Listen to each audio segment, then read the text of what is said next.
All right, a very warm welcome to you, and thank you so much for joining in to this session. In the last session, we had seen exactly what is cloud computing. We had tried to understand what is the traditional IT infrastructure and how does it compare with cloud current infrastructure. And we tried to understand what is the reason because of which cloud computing is so famous now and it is such an in-demand skill, right? So if you see in the last session, we had gone through this presentation where we understood what is a traditional data center, what are the different kinds of devices that we have in a traditional data center, and we had a comparison of how the old hardware networking and other devices used to be and how they are compared to the infrastructure that we have now. So if you compare now the old infrastructure with the cloud computing environment that we have, you will see that there are many different services in the cloud environment. So we are specifically talking about AWS at present, but very similar infrastructure services are also provided by Microsoft Azure Cloud and Google Cloud as well, right? But we are focusing mainly on Amazon Web Services.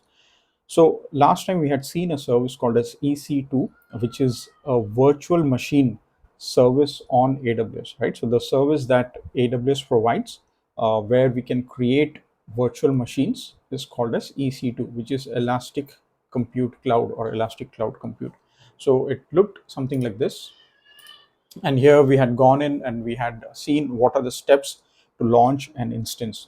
Uh, Now we will later on in the EC2 specific session, we will see in detail how to create an EC2 virtual machine and what are all the steps that are involved and what they mean, right? But in this session, we are going to continue with our understanding of the introduction that we were doing. So if you see, we had seen in the last session what is traditional IT infrastructure versus cloud computing, right? So how the older IT infrastructure compares to now. So that doesn't mean to say that we don't have the previous kind of infrastructure that we had. We don't have it now. It's not like that.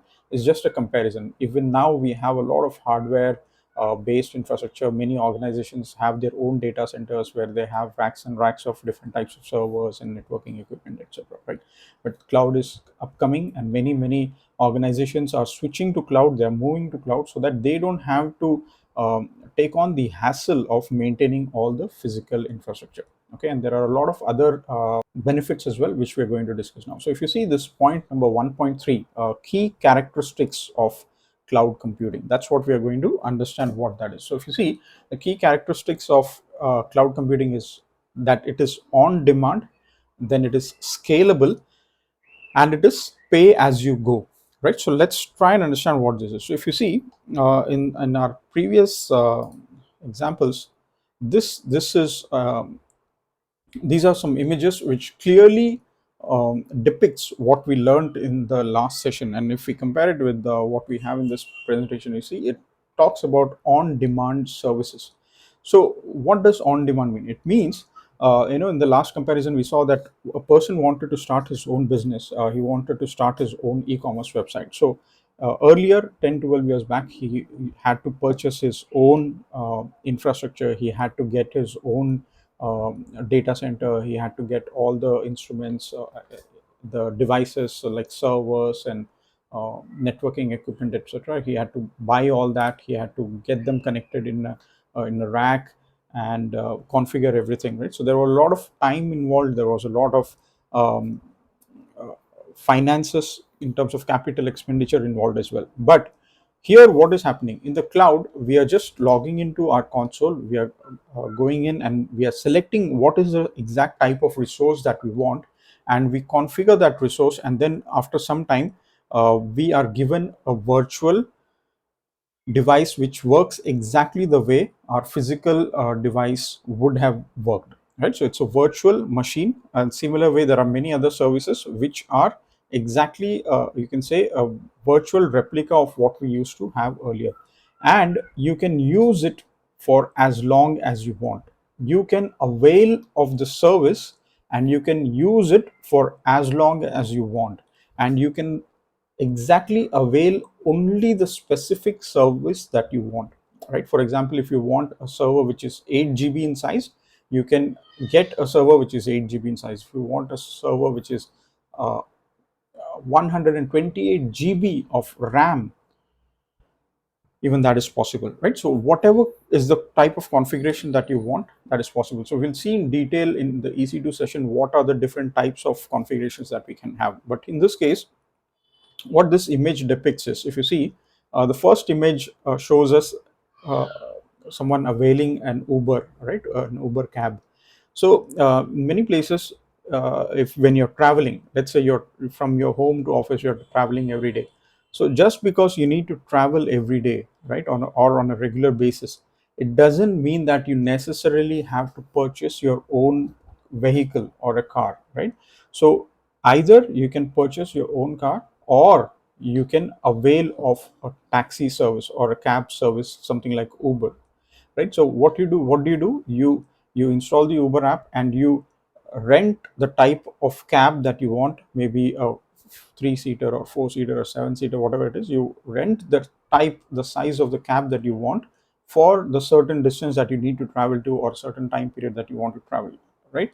So when you choose that and you avail of that service, immediately you get that cab, you use it for certain time period or for the distance that you need to travel, and then you give up that service, right? And then you pay only for that particular time or the distance that you have used that service for, right? So what is that? That is called as on demand service. On, right? So you're not owning, you're not taking ownership of that service, you're not owning it, you're not purchasing it upfront, but you're only availing it for certain time period. So on demand, when you required it, you purchased it. Same way, if you see this cow and a glass of milk, everybody requires in our day-to-day household tasks, for kids, for adults, we need milk, right? For tea, coffee, or whatever it is. So just because every day we need milk, we don't have a cow at home, correct? What do? We avail of that service from someone, right? So a farmer milks their cows, and the milk comes to the store, and then we purchase it from there, right? Or maybe if you are in a remote place, you directly purchase it from someone who owns a cow, right? So that's how we avail the service from someone who uh, owns the source of that service, right? And then we pay them for the service. That's exactly how it is in AWS as well. So AWS, what is that? AWS means Amazon Web Services. So the organization Amazon gives us the service whenever we require it, whenever we demand. It gives us the particular service that we want, and then we pay them for the amount of time and the type of service that we have used. That's exactly what is on demand, and this is the core functionality or core characteristics of cloud computing. Now, so this, when you understand this, as and when we are going to learn many more services, you'll understand what is the beauty of cloud, right? What is the reason that cloud is so um, efficient and appealing to many of the organizations which are moving to the cloud environment. What is the reason that everybody wants to switch to cloud? This is the reason that uh, you can avail of the services whenever you want, in whichever form you want, whatever service you want, you can avail of it, right? And then it means, it says scalable. So what does scalable mean? So when you are let's say, let's compare it with the same example. Let's say that you arrive at an airport at a new city, right? And you need to go get to your hotel location. So let's say you are booking an Uber. The Uber comes in. Let's say that it's just a 4-seater car, right? And you have lots and lots of luggage, and you have 3 more people with you. So what did you do? You ordered maybe a smaller cab, and because now let's say that the driver tells you that you have too many luggage, and you have too many people with you. I cannot take all of you in this cab. It's much smaller than what is required, right? And he suggests that you book a bigger cab. So what happened here? Whatever you got that is not sufficient for you, and now you can just cancel that, or you can upgrade it to a larger cab which can seat more people, which has more luggage space, right? So immediately you just rebook something else and then that comes in, and then you can travel in that. So exactly the same way, that is what is called as scalable. It's just an example of scalable. So what that means is, let's say that there is an organization which has 50 servers running on AWS, which belongs to their organization, and then there are other services which are supporting that as well. But let's say that there is a particular event happening where they expect a lot more number of visitors to come to their website, right? So let's say that they have an annual uh, investors meet or something which they are going to broadcast live. At that time they expect a lot more people than usual to visit their websites to watch that live webinar or something like that, right? So in that case they know that, let's say that on a usual basis at any given point there are 10,000 people accessing their website, right? But when that webinar is happening, let's say that it is the number of people hitting that website is going to go up to, let's say, around 50,000. So that is a 5 times increase in the number of visitors. So the current number of servers that they are using, let's say that that's not going to be able to handle that much incoming traffic at all, right? So if something like that happens, all the servers will go much beyond their utilization limit and everything will hang up, right? So when we are going to learn about the server, I'll show you in detail exactly how you can calculate the the load on the system, how much RAM is being used, how much CPU is being used, how much disk space is being used. You can calculate all that, and based on that, the anticipated load on your website and all, you can choose the different kind of configurations of the systems that you are going to install, right? So in this case, let's say that there is a particular time where they are going to expect, let's say that only for a few hours or only for about one day, they are going to expect 5 times more traffic onto their website, and then after that day again the traffic is going to go low, right? So for this kind of an example, you don't go and purchase 50 more servers or whatever number of servers is required. You don't purchase that permanently. If you purchase it permanently, when the traffic goes down again, they are going to be running uselessly again, right? So you need something only for that time period. So cloud gives you that ability to scale your infrastructure. We will see exactly how to do that in something called as an auto scaling group, which we'll see later, which works along with something called as a load balancer. So what auto scaling group does is, you can give it a certain type of server, you configure it, and whenever the load increases, the auto scaling group automatically adds more servers so that the entire incoming load is handled automatically, right? So that is what is called as scaling. You don't have to permanently add servers. You can add those servers temporarily, so that whenever the demand of the application or the website you're hosting increases, automatically the system capacity also increases, and when the number of users goes down again the system will automatically scale down, so it will scale. So whenever you are increasing the capacity of the resources you are using, that is called as scaling up, or scaling out. We will learn what to scale up, what to scale out, and whenever the demand goes down, you are either scaling down or scaling in. So that is what is meant by scaling. Whatever resource you are running in your regular normal day-to-day system load, whenever extra load comes in and you need to increase the capacity of your regular resources, that is what is called as scaling, right? So whenever you're increasing or decreasing that capacity that you need temporarily, that is called as scaling. You can do it on a permanent basis as well, but most of the times it is temporary. So if you now see, um, on demand, we have already understood, whenever you require it, you avail of that service, that is on demand. Scalable, whenever you need to increase it or decrease it at a certain period, that is called as scalable, right? And pay as you go, what does that mean? So that's exactly very similar to what I explained a little while ago. You only pay for what you are using, right? So you're not paying anything in advance. You just use whatever you want, and at the end of the month, whatever you have used, you will pay a monthly bill according to that usage. So whatever resources you are using. Let's say that you're using a few databases, you're using some EC2 servers, you're using certain networking features, then there's a certain amount of data transferred between your resources, right? So whatever resources you have used, everything is given in a detailed bill at the end of the month in the um, AWS console. So if I go some on this AWS console, you can see if I on the search window, if I type something called as bills, right? So it gives me a section where I can, show all my bills, right? And there is an entire section called as billing and cost management, under which there are many other features. So you just get into that, and it will show you all the details regarding the cost and everything about your system. Okay, so again, I'm not getting into all that right now. I will show you all this in detail later on. We will get into how to see the billing, how to manage the cost, what are the different types of cost which comes into your what are the different types of charges, what are the resources that you can use to a certain limit without any charges at all. Like you must have seen when we were discussing about the EC2 server creation. At that time we saw there's something called as free tier, right? So under the free tier you can use resources up to a certain limit.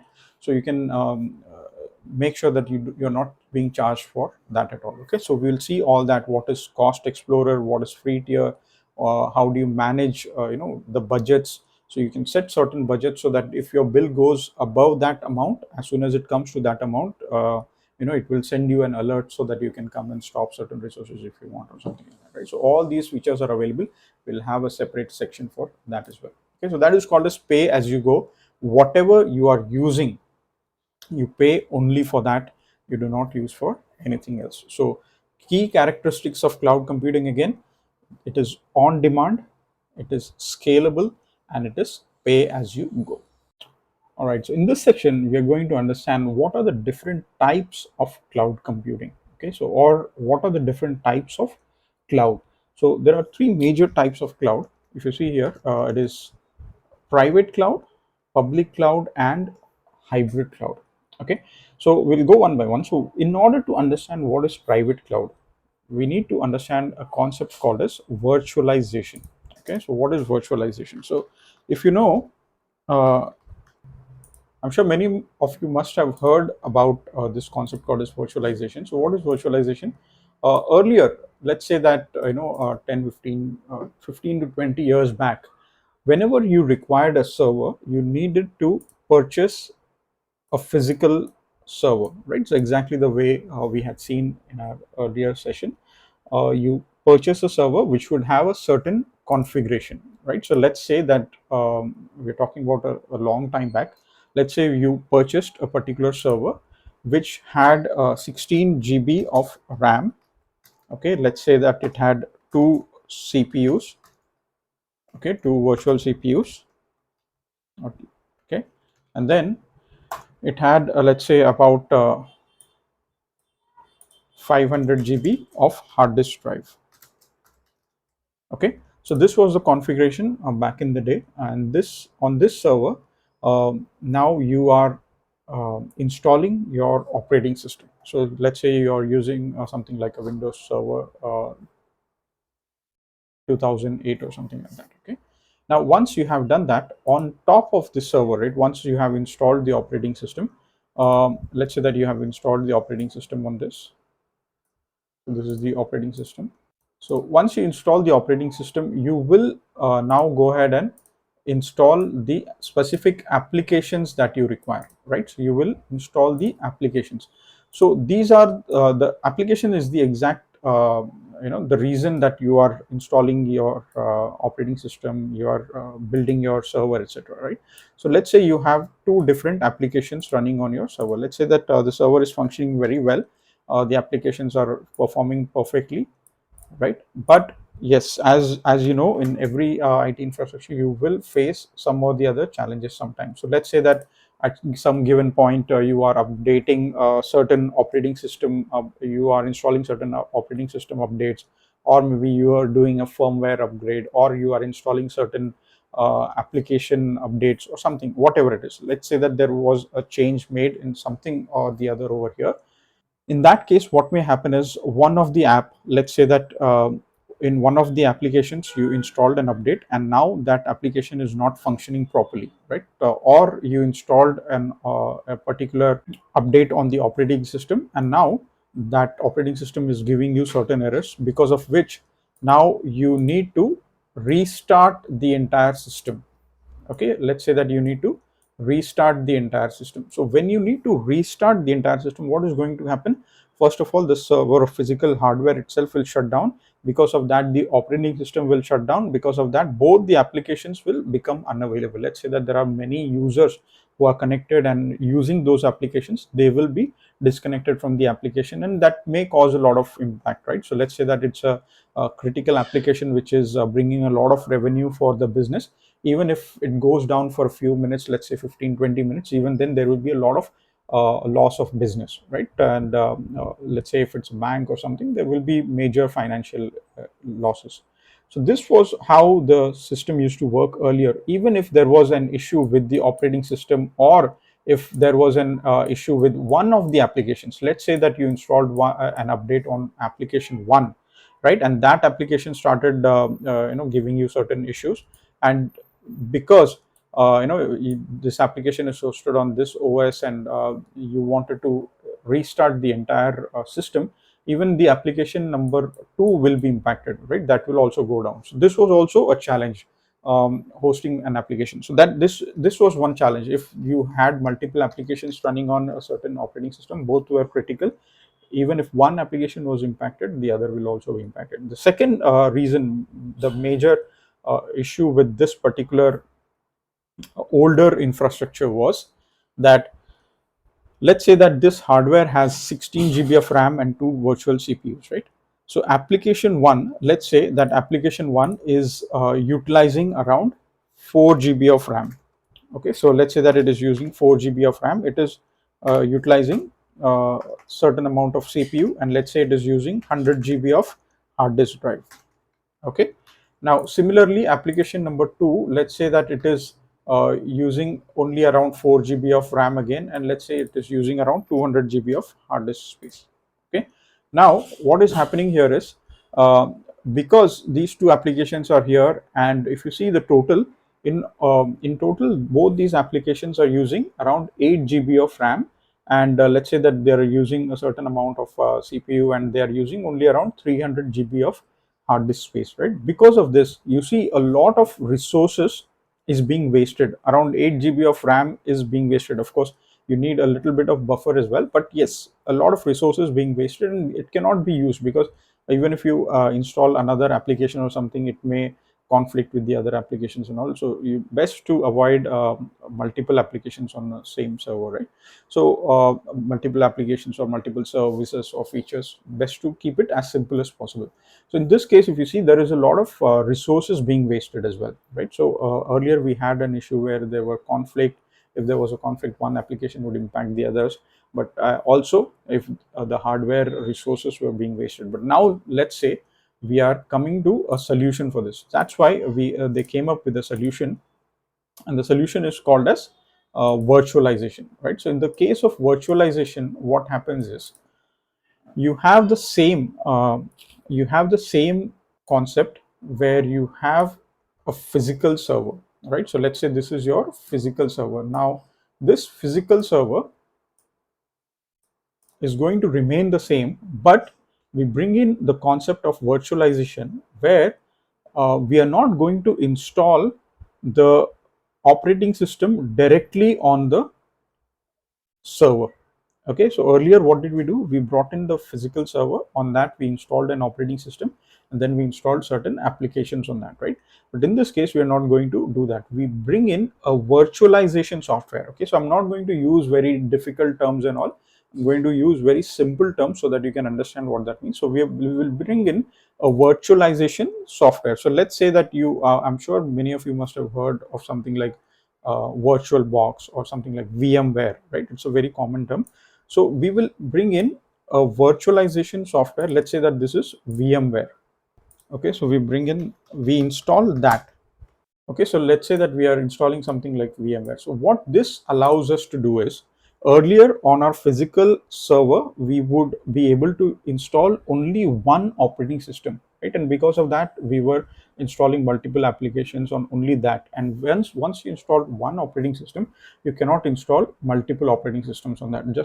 Just like you can see on your laptops, also your desktops also, right?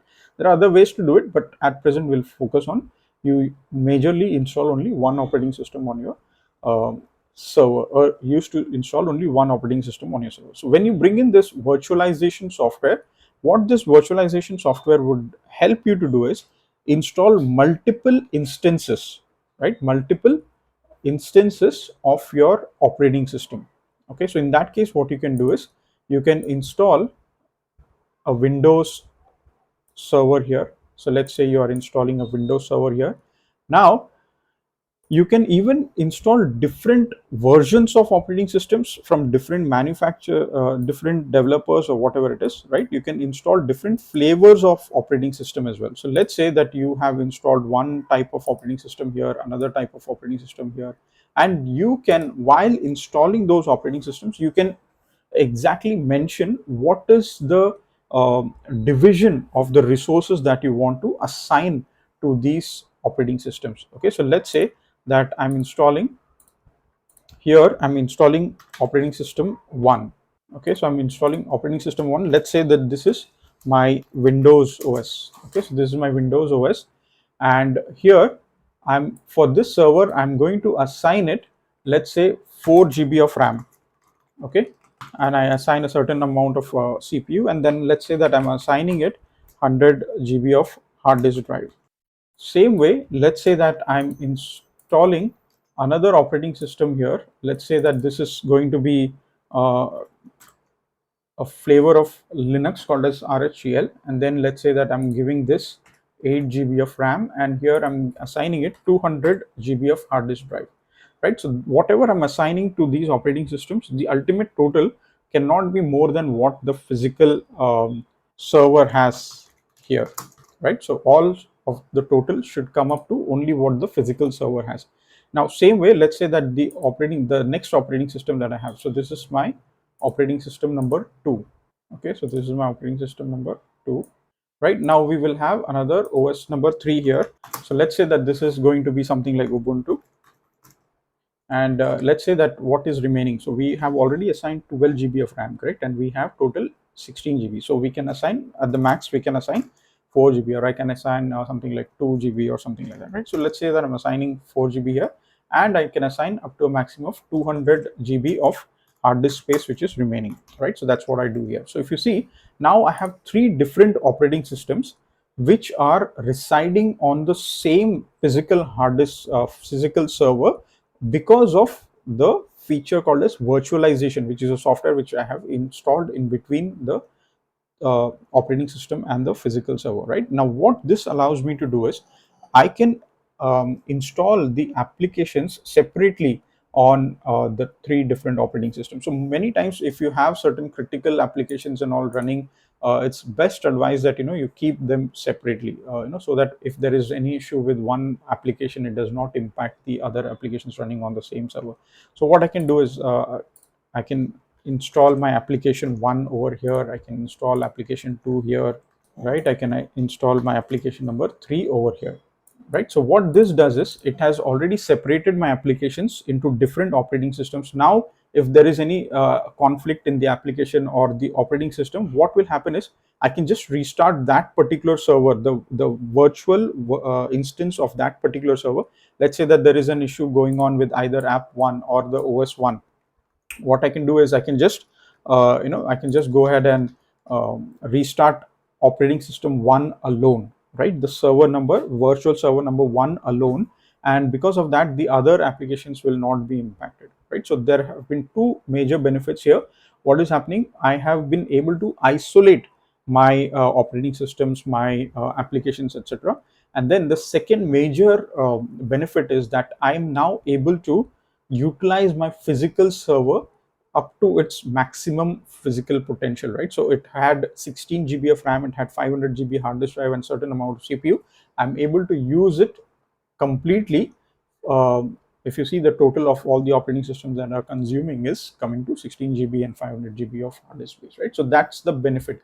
So earlier case, let's say that you wanted to keep both the applications isolated from each other. What would you have to do? You will have to purchase a separate server altogether, right? Earlier we saw that you had both the applications running on the same server, right? So if you wanted to separate them, you would have to get two different servers, and you know how expensive servers are, right? If you already have a server, you can very easily increase the RAM that it has. You can increase the hard disk space that it has. You can add additional hard disk drives. You can even increase the capacity of the CPU. You can get a better CPU and all that, right?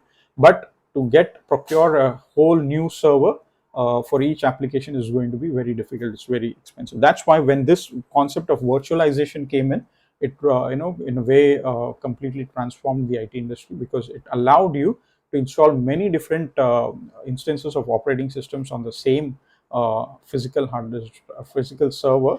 Thereby you would be able to create many virtual servers on the same physical server, right? So this was the advantage of virtualization. And now even in the space of cloud computing, this is exactly what they are doing in the AWS data centers as well, right? So this was the concept of virtualization, and this is what is used by different organizations who have their own cloud, right? So whenever organizations have their own private cloud, what they do is they have these kind of very large configuration, very high configuration physical servers on which they install the virtualization software, and then on that they create a lot of different instances of operating systems, which are like different virtual machines, right? And when they have their own infrastructure like that, a very large data center where they have all these systems running, that is what is called as private cloud. Why is that a private cloud? Because a single organization owns the entire infrastructure, right? It belongs to a private organization. They have procured it and they are using it for themselves. So it may be shared between certain branches or certain different locations of the same organization, but they are all under the control, the management of the same organizations, and that same organization, that is why it is called as a private cloud. So you will see that many organizations even now, they have their own private cloud. That means large data centers where they are hosting their own infrastructure. Now, what is public cloud? Public cloud, if you compare it with what we have seen about private cloud, it is something where AWS, which belongs to Amazon, Azure, which belongs to Microsoft, and Google Cloud, which belongs to Google, they have created huge amount of they have built a lot of different data centers all over the world, and they have interconnected those data centers to create an infrastructure of publicly accessible data centers, right? So they have created a lot of data center, they have built a lot of data centers which you can access, any general public can access, and they can host their resources on that. Of course, when it says public, there are a lot of security features built in, such that when you're using though that publicly available cloud, it is absolutely secure. And there are a lot of regulations in place. There are a lot of confidentiality agreements in place which make sure that your data, all the organization's data, are absolutely safe. But it is called as public cloud. It does not mean that just because it's called public cloud does not mean that your data is available publicly. No, it is available for general public usage, right? So anybody can create their own infrastructure on that, absolutely privately and securely, right? So how is this entire infrastructure of data centers built by Microsoft, Amazon, and Google, how are they working? How do they make sure that in different regions, in different countries all over the globe, how do they have all this infrastructure built and interconnected? That is something that we are going to see in a specific session called as AWS Global Infrastructure, where we will understand in detail how all the different data centers are connected. I'll link the video here in this video, and you can see that. So we will see how all the different data, where all AWS has its data centers, how does it make sure that they are all interconnected, what are the what are the failover plans in case one data center goes down, how does it make sure that entire load is offloaded to something else. how are they interconnected, how do you make sure that you are putting your infrastructure in different data centers such that they are load balanced, such that they have failover plans in place. Okay, so we'll see what are regions, we'll see what is a virtual private cloud, how are different subnets configured. We'll see all that in the upcoming sessions, especially in AWS global infrastructure session. Okay, so you have private cloud where there are organizations which host their own infrastructure and they run their virtual machines on that. And then you have public cloud wherein public organizations like Amazon, Microsoft, Google, and there are other organizations as well, they have their own data center which they open up so that the people can use their data centers to create the infrastructure and access it absolutely securely and privately. Then there is a third environment, which is a combination of both, where an organization keeps its private data center as well, and then they use public data center as well, which is AWS, Azure, etc. And then they interconnect them both, right? And they interconnect, and everything, the interconnection and everything happens absolutely securely. It's just to make sure that certain types of data can be kept in the uh, private cloud, certain types of data can be kept in the public cloud, and there is a system in place so that the data can move from here and there. So how does that work? For that we need to understand something called as hybrid connectivity, which we will also see. Okay, so this is the entire understanding of cloud. There are different types of cloud: private, public, and hybrid. We will be completely focusing on public cloud at present, especially AWS, and then we will have detailed sessions on hybrid cloud as well. We'll see how to interconnect your private cloud and public cloud, and then how do you manage the data, what are the different ways that you can secure data moving from your private cloud to the public cloud, and vice versa. Okay, so all this is something that we are going to see, but I hope this entire session gave you a very good understanding of what is we saw what is on demand computing, what is scalable, what is pay as you go characteristics of cloud computing, and we've also seen what is public cloud, private cloud, and hybrid. In the next and upcoming sessions, we will see many more things in terms of what is clouds, what are the cloud service models, infrastructure as a service, platform as a service, software as a service, and then we will move on to a practical hands-on session where we will see in detail about what is EC2 server, what are the specific steps, then databases, auto scaling, virtual private cloud subnets, lots and lots of things that we are going to see in the upcoming session. So I hope you enjoyed the session and continue to watch upcoming videos. Thank you.